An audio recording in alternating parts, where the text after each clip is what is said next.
देखिए, मैं रिंकू देवी अच्छा ज़िंदगी में बोल रही हूँ। हल षष्ठी व्रत 2021 में कब पड़ रहा है, कैसे मनाते हैं, क्या शुभ मुहूर्त है, कब से शुरू हो रहा है, कब समाप्त हो रहा है, इसके बारे में मैं संपूर्ण जानकारी दूंगी। तो देखिए, हल षष्ठी व्रत 28 अगस्त को 2021 में दिन शनिवार को पड़ रहा है। षष्ठी तिथि शुरू हो रहा है या प्रारंभ हो रहा है तो 27 अगस्त को शाम 6:05 में शुरू हो रहा है। उसके बाद षष्ठी तिथि समाप्त हो रहा है तो 28 अगस्त को रात्रि में 8:55 में समाप्त हो जा रहा है। भाद्र मास के कृष्ण पक्ष के षष्ठी तिथि को हल षष्ठी तिथि मनाया जाता है या व्रत भी कहते हैं, जिसे लहरी छठ भी कहा जाता है। ज़्यादातर बलराम के नाम से मनाया जाता है। भगवान श्री कृष्ण के जन्म से ठीक 2 दिन बाद ही बलराम जी का जयंती मनाया जाता है या उत्सव मनाया जाता है। भगवान श्री कृष्ण के बड़े भाई को बलराम को जन्म के भादो मास के कृष्ण पक्ष के षष्ठी तिथि को हुआ था, अर्थात बलराम जी का जन्म तिथि भी कहा जाता है। इसीलिए कई भी नामों से जाना जाता है, जैसे कि बलराम, बलदेव, बलभव भी कहा जाता है। बलराम को शेष नाग का अवतार भी माना जाता है। बलराम के हल षष्ठी और उदल से खास प्रेम था, इसीलिए किसान बहुत ही बलराम को जयंती बहुत ही धूमधाम से मनाते हैं और किसान हल और उदल को पूजा भी करते हैं। हल षष्ठी व्रत को माताओं द्वारा रखा जाता है।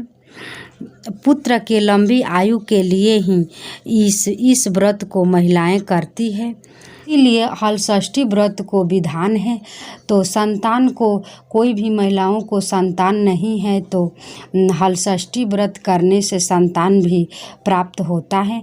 हल षष्ठी व्रत को करने के लिए महिलाएं सुबह से उठ करके स्नान आदि से निवृत्त होकर हल षष्ठी व्रत को संकल्प लेती है। हल षष्ठी व्रत करने के लिए ही कुछ बातों को ध्यान देना चाहिए।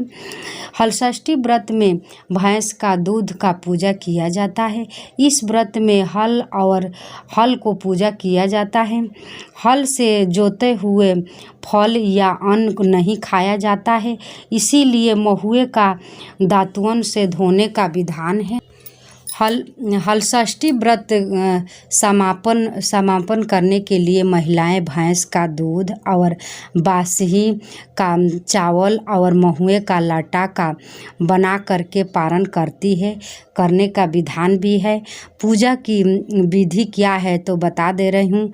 तो महिलाएं स्नान आदि से निवृत्त होकर सुबह उठ करके निर्जला रहती है। फिर उसके बाद में शाम को समय में हल षष्ठी व्रत को पूजा करती है। माले से बना छड़ बेड़ी, पलाश की टहनियाँ, बाँस से बांध करके गेहूँ, चना, अरहर, मूंग, मक्का, महुआ के बाँस के टोकरी में रख करके दूध, दही, गंगा जल मिला करके छरबेड़ी बना करके शाम के समय पूजा किया जाता है हल षष्ठी व्रत को। और हल षष्ठी माता को पूजा करने का बेहतर, उसके बाद चौक पूड़ करके हल षष्ठी माँ को वहाँ रख करके पूजा किया जाता है। मेरा वीडियो पसंद आए तो सब्सक्राइब कीजिए, लाइक कीजिए, कमेंट कीजिए। नमस्कार।